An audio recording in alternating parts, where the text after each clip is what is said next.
Guys, good evening. So ito na yung aking zucchini na nakuha. So lalaki pa sana to. So hindi ko na ito pamigay dahil gugulayin ko. So ayan yung aking zucchini. Nakaani din ako ng marami. Lalaki pa sana to, kaso lang ay ayan, patay na yung mga dahon kahit yung sa kamatis. Dahil sobra na siyang lamig. So, ito yung kalabasa, oh. Oh, ano ba to? Hindi pa siya namatay dito, yung dito sa gilid. Sayang nga lang. So, ito, kamatis nakuha ko din. So, isang kalahating timba. Tapos yung ginulay ko na rin, yung mga sili, ganyan, kasi panghalo ko. Oh, sa atin sa Pinas yan. Mahal na tong kamatis na to. Lalo na isang nangalahati ng timba. Diba? So, dito, nag-garden ako para makatipid din. So, kapag hindi kasi may araw na hindi malamig. So, ayan, baka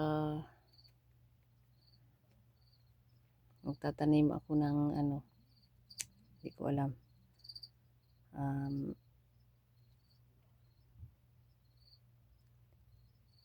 Doon sa likod.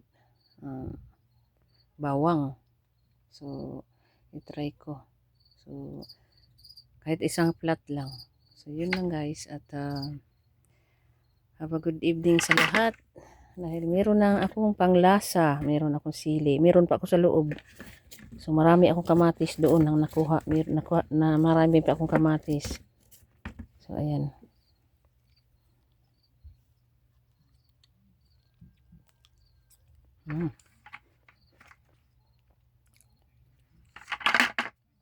Matamis ang aking kamatis dahil wala siya ang fertilizer. Ito, mga dahon ng kamatis na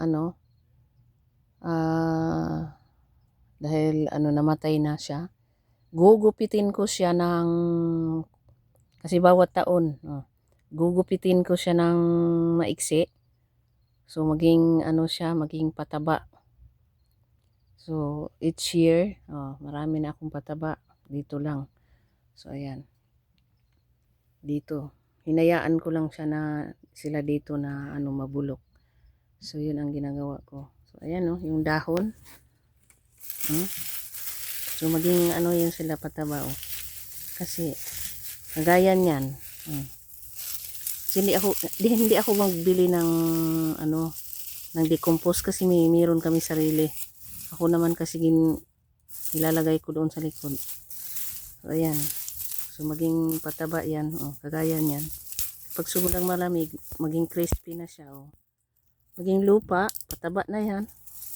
So kada taon maganyan, ang lupa ay pataba. Dahil may maraming mga decompose na nilalagay. So hindi kailangan magbili ng lupa na decompose kasi kung gustuhin natin, pwede natin magawa. So yun lang guys, at have a good evening sa lahat. So ito na ang hitsura ng aking garden. So pakita ko muna sa inyo na malayo. So dito rin, namatay na. So ayan. Dahil nag-frozen. So ayan guys, ang itsura ng aking garden. So ang bilis ng panahon at magwe-winter naman. So ayun. So 6 na buwan ang ang hintay kasi ganun yung winter. Okay. So, hayaan ko lang dyan. So ganun talaga ang buhay. So ang bilis ng panahon at bilis din tayong tumanda. So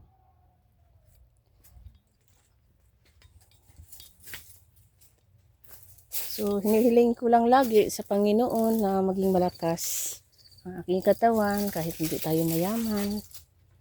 At huwag kalimutan ang Diyos. Minsan May mga tao din na nakalimot kung saan galing. So, nalimutan na nila yung Diyos. So, yun.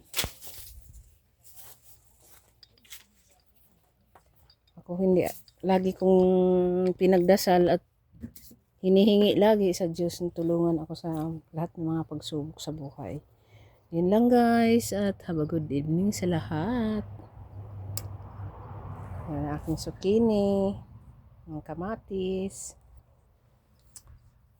kalahating timba. So yun lang, at have a good evening sa lahat. Bye-bye.